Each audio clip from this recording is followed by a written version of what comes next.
오늘 에베소서 1장 1절로 6절 말씀 그리스도인의 정체성이라고 하는 제목으로 함께 은혜를 나누겠습니다. 여러분, 이 말씀은 2025년도 첫째 주에 나누었던 말씀입니다. 저는 항상 첫째 주에 나눴던 말씀을 또 마지막 주에 이 말씀을 나눕니다. 여러분 기억납니까? 안 나죠? 우리가 이 말씀을 가지고 1년 동안 그 말씀을 가지고 우리가 살자라고 하는 것으로 첫 주의 말씀을 선포하는데, 그리고 마지막 주의 말씀을 선포하면서 내가 이 말씀대로 내가 살았는가 한번 오늘 여러분 말씀을 통해서 내 자신을 한번 되돌아보고 새롭게 신앙적으로 결단할 수 있는 은혜가 있기를 주님의 이름으로 축복합니다. 여러분, 하나님께서 우리를 구원하셔서 하나님의 자녀가 되게 하셨는데, 그죠? 우리가 하나님의 자녀가 될 때마다 한 사람 한 사람에 대한 하나님의 기대하심이 있어요. 여러분, 한 사람 한 사람을 향한 하나님의 기대가 있다. 그 기대가 뭐냐? 우리가 그리스도의 장성한 분량에 이르는 성숙한 그리스도인. 예? 여러분 한 사람 한 사람이 성숙한 그리스도인이 되게 하는 그런 기대함이 우리 하나님께 있다. 이게 하나님의 기대고 소망이며 꿈이다. 그래서 에베소서 4장 13절에 보면 우리가 다 하나님의 아들을 믿는 것과 아는 일에 하나가 되어 온전한 사람을 이루어 그리스도의 장성한 분량이 충만한 데까지 이르리니 그랬습니다. 하나님의 기대예요. 성도 여러분 한 사람 한 사람, 그 기대. 여러분 연초에 이 말씀을 들었다 그랬는데 여러분 어떤가요? 하나님의 기대에 부응하는 삶을 살았습니까? 성숙한 그리스도인의 삶을 살았다고 여러분 생각할 수 있어요?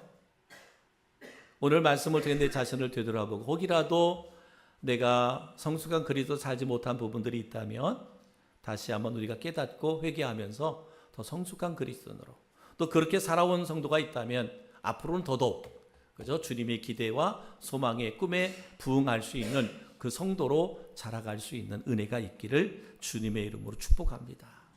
그러면 성숙한 삶이란 뭘까? 우리의 모든 삶의 영역에서 그리스도의 성품과 인격이 흘러나오는 것이라고 말할 수 있어요. 성숙한 삶이라고 하는 것은 그리스도의 성품 그리고 인격이 흘러나오는 것이다. 어디에서? 삶의 영역에서. 오늘 어린이들 설교하면서 그 디모데에 대해서 이렇게 설교를 했는데, 여러분 디모데후서 1장 5절에 뭐라고 말하냐면 거짓 없는 믿음이라 그랬어요. 거짓 없는 믿음. 이 말은 곧 뭐야? 우리가 믿음과 삶이 일치하는 삶을 말하는 거예요. 우리가 예배드리는 삶이나 우리가 가정에서나 직장에서나 사회에서 살아가는 삶이 변함이 없이 동일한 삶, 이것이 거짓 없는 믿음이에요. 바로 주님께서 우리에게 바라는 성숙한 삶은 우리의 삶의 영역에서 그리스도의 성품과 인격이 흘러나와야 돼. 그러니까 우리 성도들 한 사람 한 사람 볼 때 여러분에게서 누가 그리스도가 보여져야 돼요. 쉽지는 않지만 그러기 위해서 성숙한 그리스도인이 되기 위해서 우리가 뭐야? 노력해야 돼요. 힘쓰고 애써야 된다. 그러면 우리가 우리의 삶에서 그리스도의 성품, 그리스도의 인격, 거짓 없는 믿음을 가지려면 어떻게 해야 될까? 우리가 그런 삶을 살아가려면 어떻게 해야 될까? 우리가 다 기대하고 소망을 갖고 있는데 실제적으로 그렇게 살아가지 못하는 우리의 모습들을 발견하거든요. 그럼 어떻게 하면 될까? 어떻게 하면 그리스도의 성품과 인격이 흘러나오는 삶을 우리가 살아갈 수 있을까? 그것은 바로 뭐냐? 그리스도인의 정체성이 회복돼야 돼요. 그리스도인의 정체성이 회복돼야 된다. 다시 말하면 내가 누군가, 그리스도인 나는 누군가, 이것이 회복돼야 된다는 거예요. 왜? 이것이 잃어버리니까, 그리스도의 정체성을 잃어버리니까 우리가 삶에서 그리스도의 성품도 인격도 나오지 못하는 거예요. 다시 말하면 내게서 그리스도가 드러나지 못하고 있는 거예요. 그래서 여러분, 우리 모두는 바로 예수 그리스도의 성품, 그리스도인의 성품을 회복해야 된다. 오늘 본문의 사도 바울은 분명하게 이렇게 말합니다. 하나님의 뜻으로 말미암아 그리스도 예수의 사도라고 이렇게 말씀하고 있습니다. 사도 바울은 본인 자신의 정체성이 분명했어요. 보다 더 넓은 의미로 말하면 뭐라고 이야기할 수 있냐? 나는 그리스도인이다. 사도 바울이 나는 그리스도인이다. 그러니까 그가 다메섹에서 예수님을 만난 후에 완전히 변화됐잖아요. 완전히 변화된 이후에 그는 어느 곳에 가든지 무슨 일을 하든지 잃어버리지 않은 게 있었어요. 그게 뭐예요? 나는 그리스도인이다. 나는 그리스도인이다. 이게 사도 바울의 정체성이었습니다. 그러면 우리가 성숙하지 못하고 선한 그리스도의 영향력을 끼치지 못하는 이유는 뭐냐? 그리스도의 정체성이 약하기 때문에 그래요. 내가 그리스도인이긴 한데, 내가 교회에 있을 때나 가정에 있을 때나 사회에 나가서 생활할 때 내가 그리스도인인 건 분명한데 그 정체성이 약하면 약할수록 뭐예요? 영향력을 끼칠 수가 없다라는 거예요. 그래서 저는 오늘 말씀을 통해서 그러면 그리스도인의 정체성이 뭐냐? 내가 그리스도인인데, 내가 성도인데 그리스도의 정체성이 뭐냐라는 거예요. 여러분, 첫 번째 우리가 기억해야 할 것은 그리스도의 정체성 뭐냐면, 첫 번째는 나는 하나님께 부름받은 존재다. 이것이 분명해야 돼요. 나는 하나님께 부름받은 존재다. 그래서 에베소서 1장 1절에 하나님의 뜻으로 말미암아 그리스도 예수의 사도된 바울은 그렇습니다. 그러니까 바울은 분명한 정체성이 있었다고 그랬잖아요. 그 정체성이 뭐냐? 나는 하나님께 부름받았다. 하나님께 부름받았다. 나는 하나님께 부름받은 존재다. 뭐 어떻게 우연하게 교회 다니기 시작했고 그래서 교회 다니는 거야.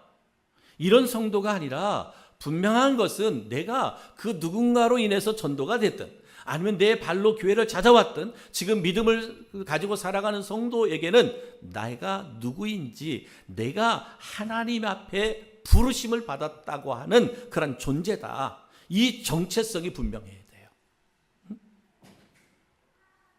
내가 하나님께 부름받은 존재다. 그러면 우리가 하나님께 부름받은 이들의 특징이 뭘까? 그럼 말로는 난 하나님께 부름받았습니다. 난 하나님께 부름받았습니다. 그렇다고 해서 우리가 정체성이 분명하냐? 그렇지 않다라는 거예요. 그럼 내가 그리스도 하나님께 부름받은 확신이 있을 때, 존재라는 확신이 있을 때 우리에게 나타나는 특징이 있어요. 특징이. 그 특징이 뭐냐? 좁은 길을 걸어간다는 거예요. 좁은 길을 걸어간다. 그리고 그 길을 걸어갈 때 뭐하다는? 기뻐한다는 거예요. 내가 하나님께 부름받았다는 확신이 있는 성도는 내가 좁은 길을 걸어가는데 그 좁은 길을 걸어갈 때 뭐한다? 기뻐한다는 거예요. 사도 바울은요, 예수님을 따른 후, 믿은 후에 더 많은 고통과 아픔 속에 살았습니다. 사도 바울은 예수님 때문에 감옥에도 갔고요, 예수님 때문에 오해와 누명 속에 고통을 당했고요, 질병과 가난과 배고픔을 겪었습니다. 여러분 잘 아는 것처럼 사도 바울은 대단히 똑똑한 사람, 많이 배운 사람, 유대의 종교 지도자가 될 수 있었고 로마의 시민권을 갖고 있었던 그 당시로 보면 최고로 성공가들을 달릴 수 있는 그 사람이었거든요. 그런데 예수님을 만났잖아요. 예수님을 믿었잖아요. 그러면서 그는 뭐예요? 다 내려놨어요. 그러다 보니까 그에게는요, 이루 말할 수 없는 고통, 아픔 따라왔습니다. 그래서 그는 뭐예요? 그는 예수를 위해 살고 예수를 위해 죽었어요. 사도 바울. 그래서 그가 로마서 14장 8절에 이렇게 고백하는 거예요. 우리가 살아도 주를 위하여 살고 죽어도 주를 위하여 준다니 그러므로 사나 죽으나 우리가 주의 것이로다. 이것이 누구의 고백? 사도 바울의 고백이에요. 예수님을 믿음으로 내가 하나님 앞에 부름을 받았다고 하는 그 정체성이 분명할 때 좁은 길을 걸어가면서도 그는 기뻐할 수 있었던 거예요. 이것이 뭐예요? 그래서 우리가 살아도 주를 위하여 살고 죽어도 주를 위하여 죽다니 그러므로 사나 죽으나 우리가 주의 것이로다. 여러분, 우리 사도 바울을 실패한 인생이라고 말하지 않잖아요. 가장 성공한 그리스도인을 찾으라 그러면 바로 사도 바울입니다. 사랑하는 성도 여러분, 지금 나는 예수님을 따르고 있습니까? 저는 우리 성도들 한 사람 한 사람이 정말 하나님께 부름받은 그리스도인이라는 그런 확신, 그런 믿음이 우리 성도들 가운데 있기를 주님의 이름으로 축복합니다. 부르심에 대한 감사와 자부심을 갖고 정말 오늘을 우리는 그리스도인으로 살아가는 그런 멋진 인생. 때로는 예수님 때문에 당하는 고난, 예수님 때문에 당하는 핍박 있을 수 있어요. 그러나 그것이 기뻐할 수 있는 것, 이것이 뭐다? 그리스도인이다. 이러한 부르심의 확신을 갖고 살아갈 때 우리는 뭐예요?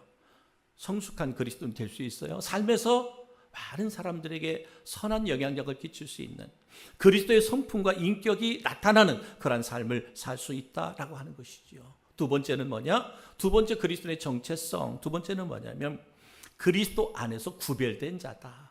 나는 구별된 자다. 에베소서 1장 1절에 그리스도 예수 안에 신실한 자들에게 편지하노니 이렇게 말씀하고 있습니다.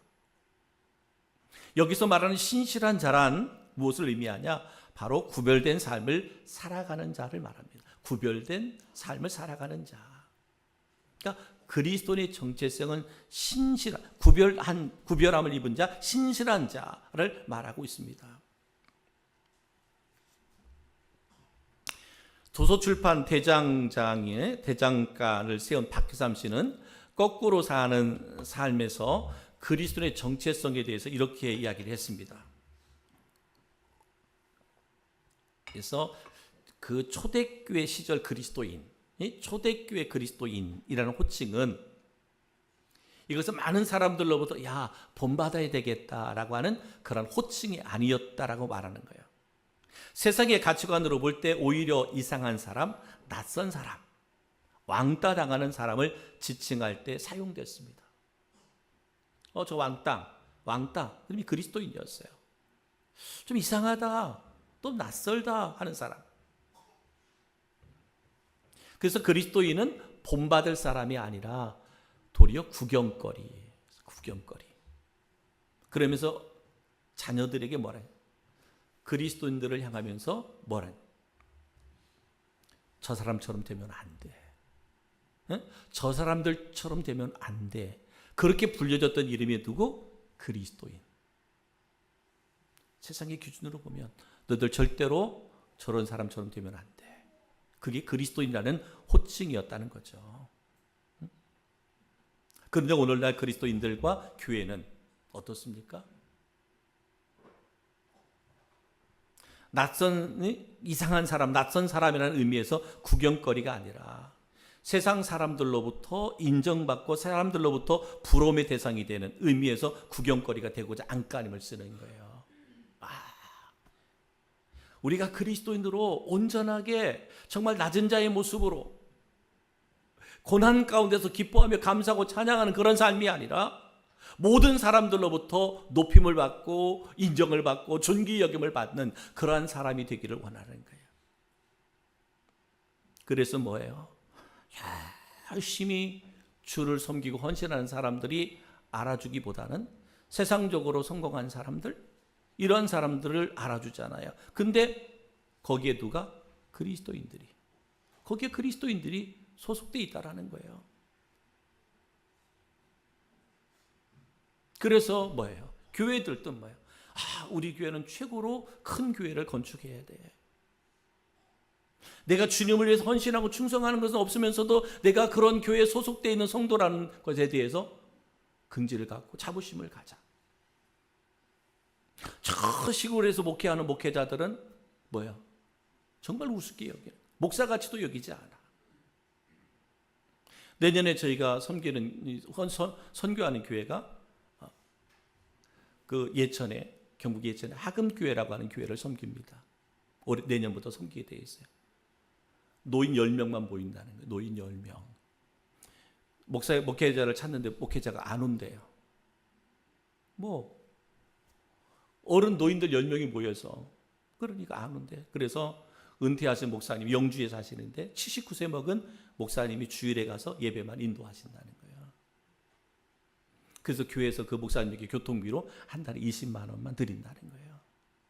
그 친구 목사가 예체능 목회하는데 어디 우리가 선교할 수 있는 도울 수 있는 교회 없냐라고 했더니 그 교회를 추천해 준 거예요. 안타깝지요. 지금 이러한 교회들이 너무너무 많습니다. 너무너무 많아. 그런데 분명한 것은 여러분, 그리스도인이라고 하는 것은 세상의 사람들이 볼 때는 저 정신없는 사람, 미친 사람 같은 사람들이에요. 절대로 너희는 저 사람같이 되면 안 돼. 그리스도인이라고 하는 사람같이 되면 안 돼 라고 이야기했던 그들.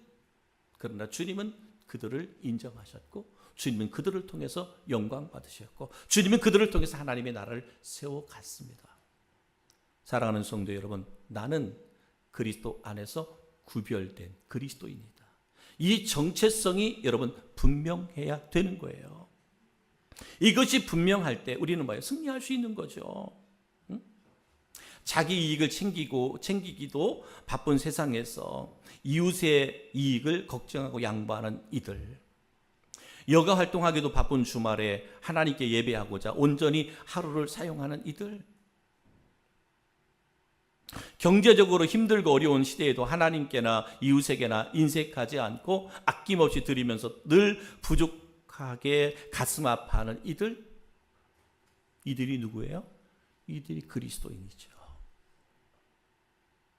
지금 연말이잖아요. 황금 연휴잖아요. 그죠? 황금 연휴예요.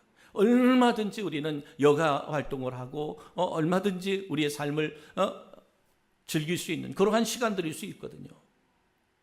근데 다 내려놓잖아요. 다 내려놓고 새벽부터 저녁까지 여러분의 삶을 드리면서 하나님 앞에 영광 올려드리잖아요.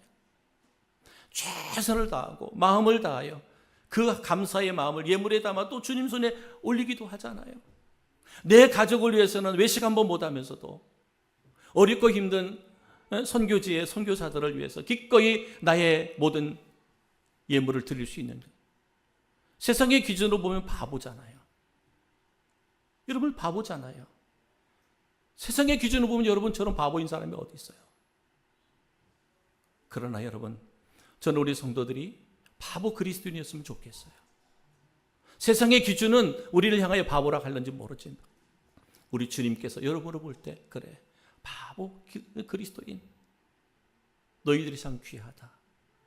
왜요? 하나님 우리를 구원하신, 우리를 부르신 그 정체성이 분명한 자가 예수님의 성품과 예수님의 인격을 드러낼 수 있는 그리스도인이 될 수 있기 때문에 그렇습니다. 사랑하는 성도 여러분, 저는 여러분 한 사람 한 사람에게 이런 은혜와 이런 축복이 있기를 주의 이름으로 축복합니다. 또한 우리 그리스도의 정체성은 누구냐? 바로 예수를 쫓는 자들이에요. 예수님을 쫓는 자들. 여러분, 인간에게 믿음의 대상이 생길 때 일어나는 현상이 무엇이에요? 믿음의 대상에게 지배를 당하는 거예요. 믿음의 대상이 지배를 당하는 거예요. 지배를 당하는 것은 그 대상에게 영향을 받아 끌려가게 되는 현상을 의미합니다. 여러분, 술의 지배를 당하는 사람은 술에 끌려갑니다. 쾌락의 지배를 당하는 사람은 쾌락에 끌려갑니다. 물질의 지배를 당하는 사람은 물질에 끌려가지요. 마약의 지배를 받는 사람은 마약에 끌려가지요. 권력과 명예의 지배를 받는 사람은 권력과 명예에 끌려갑니다. 여러분, 우리는 누구냐? 우리 믿음의 대상은 누구냐? 하나님이시잖아요. 우리 믿음의 대상은 누구예요? 예수 그리스도잖아요. 우리 믿음의 대상은 성령님입니다. 그러면 우리는 그분의 지배를 당하는 거예요. 그분의 이끄심을 따라 살아가는 것이 그리스도인이에요. 내가 믿음으로 산다고 하면서 내 생각, 내 주장. 여러분의 분명하게 말합니다. 주의 일을 행할 때, 하나님의 일을 행할 때 여러분, 나는 죽어져야 돼요. 나는 빠져야 되죠. 내가 어떠한 일을 하더라도 주의 일에는 내가 들어가면 안 돼요. 교회에서 주의 일을 행할 때 내가 내 생각하고 안 맞아, 내 뜻하고 안 맞아. 우리는 하나님의 뜻에 맞춰야지 내 뜻에 맞춰서 믿음 생활하면 안 되잖아요. 그죠? 내 생각을 쫓아서 믿음 생활하면 안 되잖아요. 그것은 그리스도인 아니죠. 우리는 하나님께 속한 자, 하나님을 믿는 자, 믿음의 대상이 하나님이에요. 그럼 우리는 그분의 뜻에 따라, 그분의 지배하심, 그분의 이끄심을 따라 살아가는 자, 이게 바로 그리스도인이다. 이것이 우리 성도들의 뭐예요? 정체성이라는 거예요. 그리스도의 정체성. 사랑하는 성도 여러분, 저는 여러분들이 이 하나님 예수 그리스도를 닮아가는 우리 그리스도인들이 되기를 주님의 이름으로 축복합니다. 이 정체성이 우리가 분명해야 돼요. 난 하나님을 믿는 사람이다. 하나님을 믿기 때문에 우리는 누구를? 하나님을 쫓아가는 자들, 하나님을 따르는 자들. 이게 그리스도인이에요. 네 번째, 우리 그리스도인에게 정체성이 있는데 그 정체성이 뭐냐면 구원을 전하는 자, 다시 말하면 복음을 전하는 자예요. 이 정체성이 우리에게 있어야 돼요. 바울은 에베소 교인들에게 은혜와 평화의 임재를 기원하고 있습니다. 에베소서 1장 2절 보면 하나님 우리 아버지와 주 예수 그리스도로 말미암아 은혜와 평강이 너희에게 있을지어다. 사도 바울이 에베소 성도를 향하여 은혜와 평강이 너에게 있을지어다 그랬습니다. 바울이 전하는 은혜와 평강은 인간이 아닌, 사람이 아닌, 세상이 아닌 하나님, 예수님께로부터 오는 것입니다. 그래서 하나님께로부터 내려오는 하늘의 복을 기원하는 거예요. 에베소 성도를. 이 말은 뭐예요? 구원을 전하는 거지. 구원을 전하는. 왜? 이 은혜와 평강은 누구로부터? 하나님으로부터 오는 거예요. 예수님을 통해서 오는 거예요. 그러니까 예수를 믿지 않는 사람은 주님이 주시는 은혜와 평강을 맛볼 수가 없어요. 구원받은 자만이 누릴 수 있는 거예요.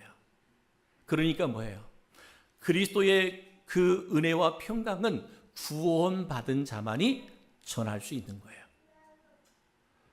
예수 그리스도를 통해서, 하나님을 통해서 은혜와 평강을 경험하지 못한 자가 그 누군가에게 하나님의 은혜와 평강을 전할 수가 없어요. 다시 말하면 구원의 복음을 전할 수 없다 이 말입니다. 그러니까 그리스도의 정체성이 분명한 사람은 늘 뭐한다? 구원을 전하는 자다. 복음을 전하는 자다라고 하는 거예요. 그러니까 여러분, 우리가 신앙생활하면서 이 정체성이 분명해야 돼요. 내가 구원의 확신의 정체성이 분명할 때 나는 뭔다? 그 구원의 복음을 전하게 된다. 그 복음이 임하는 곳에 주의 은혜와 평강이 넘쳐나게 된다라고 말씀하고 있습니다. 사랑하는 성도 여러분, 저는 먼저 우리 그리스도인 여러분 한 사람 한 사람이 그리스도로 인한 참된 평화가 여러분의 마음과 영혼 속에 충만하게 임하기를 주님의 이름으로 축복합니다. 이제는 우리에게 허락하신 사명, 우리 교회를 향한 하나님의 사명, 이것이 뭐예요? 구원의 복음을 전하는 것이죠. 구원의 복음을 전하는 것.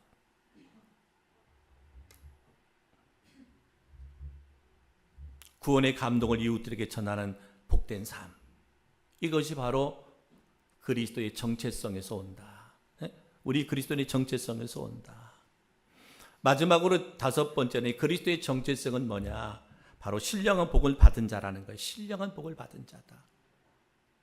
나는 항상 그리스도의 정체성을 가질 때 나는 하나님의 신령한 복을 받은 자다라고 하는 확신이 있어야 된다는 거죠. 에베소서 1장 3절에 보면 그리스도 안에서 하늘에 속한 신령한 복을 우리에게 주시되라고 말씀하고 있습니다. 바울은 하나님께서 예수님을 통해 하늘에 속한 모든 신령한 복을 우리에게 주셨다고 말합니다. 이 표현은 과거 동사 표현이라고 합니다. 과거 동사. 하나님이 주셨다라는 거예요. 과거 주셨다. 다시 말하면 하나님께서 복을 그리스도인들에게 주셨다라는 의미예요. 그러니까 그리스도인은, 성도는 하나님께 이미 신령한 복을 받은 자다라고 하는 거예요. 그러면 이 말의 의미는 뭐냐? 내가 신령한 복을 받은 자라면 그 복을 받았으면 어떻게 돼요? 복을 누려야죠. 그리스도인은 복을 누려야 되는 거예요. 하나님의 신령한 복을 받았다면 우리의 삶에서 신령한 복을 누려야 돼. 우리 다 예수 믿는 그리스도인들은 뭐야? 영원한 나라, 하나님의 나라, 천국을 소망하고 있잖아요. 내가 이 땅에서 어떻게 살든 난 천국 가면 되잖아. 예수 믿고 천국 가면 되잖아. 틀린 말 아니죠. 그런데 주님께서 우리에게 주시는 말씀은 뭐냐면 너에게 하나님의 신령한 복이 너에게 임했다는 거예요. 이미 주어졌다는 거예요. 그러면 하나님의 신령한 복을 받은 그리스도인은 이 땅에서 어떻게 살아야 돼요? 여러분, 땅에서는 서도의 사도 바울에게 말씀한 것처럼 사도 바울이 예수님을 믿음으로 말미암아 그에게 엄청난 고난과 고통이 있었다 그랬잖아요. 좁은 길을 걸어간다 그랬어요. 고난의 길을 걸어간다 그랬어요. 그런데 뭐 한다고? 그 안에 기쁨이 있다라는 거잖아요. 왜 그래요? 바울에게는 이 신령한 복이 있기 때문에 그렇습니다. 사랑하는 성도 여러분, 저는 우리 성도들이 이 땅에 살아갈 때 내가 원하는 대로, 내가 바라는 대로, 내가 꿈꾸는 대로 안 될 수도 있어요. 근데 이미 신령한 복을 받은 자들이기 때문에 우리 이 땅에서 참된 평안을 누리며 살아야 돼요. 감사가 있는 삶을 살 수 있어야 돼요. 찬양이 넘치는 삶을 살 수 있어야 돼요. 한마디로 말하면, 쉽게 표현하면 땅에서 천국을 누려야 돼요. 땅에서 천국을 누려야 돼. 아멘? 세상에서 뭐 온갖 불평, 원만, 정죄, 판단, 미움, 분노, 그렇게 살다가 나중에 천국 가면 되지 뭐. 그게 신앙일 수가 없어요. 이미 우리는 예수님을 믿는 자들에게는 뭐가? 하나님의 신령한 복이 우리 가운데 임하였어요. 그러면 신령한 복이 우리 가운데 임하였다는 말은 너희가 이 땅의 삶 속에서 늘 감사가 있고 기쁨이 있고 찬양이 있고 영광된 삶을 살아야 된다는 얘기예요. 이 땅에서 천국을 맛보지 못하고 이 땅에서 천국을 누리지 못한 자가 어떻게 영원한 하나님의 나라 천국을 소망할 수 있어요? 우리가 말로야, 아무리 말로야 내가 뭐 나중에 천국 가면 되지 말하지만 다시 말씀드립니다. 이미 예수님을 믿는 그리스도인에게는 신령한 복이 임하였다. 그러면 그 복은 이 땅에서 누려야 된다. 천국의 삶을 살아야 된다라고 교훈하고 있습니다. 한마디로 말하면 하나님의 기대에 합당한 삶을 살아야 돼요. 하나님의 기대에 합당한 삶을 살려면 어떻게 해야 된다? 그리스도인의 정체성이 회복되어야 된다. 그리스도의 정체성은 뭐라 그랬어요? 나는 하나님께 부름받은 자다. 나는 그리스도 안에서 구별된 자. 나는 예수님을 쫓는 자다. 나는 구원의 복음을 전하는 자다.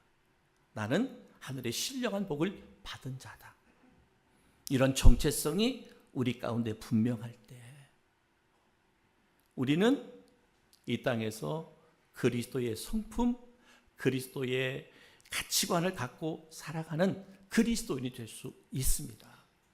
이것이 바로 뭐예요? 성숙한 그리스도인. 누가? 하나님이 기대하고 하나님이 원하고 하나님이 꿈꾸는 그러한 그리스도인의 삶이 되는 거예요.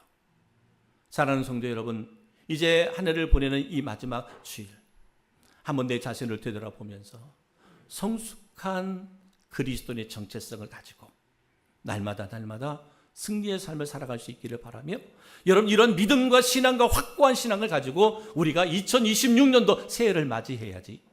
그렇지 않고 달력 넘어가니까 새해가 됐네. 무슨 의미가 있어요? 새해를 맞이하는 무슨 의미가 있습니까? 오늘 말씀, 내가 그리스도의 정체성 다시 한번 확고하게 정하시고 새로운 2026년도를 기쁘게 소망 가운데 맞이하는 우리 성도들 되기를 주님의 이름으로 축복합니다. 우리 조용히 눈을 감으시고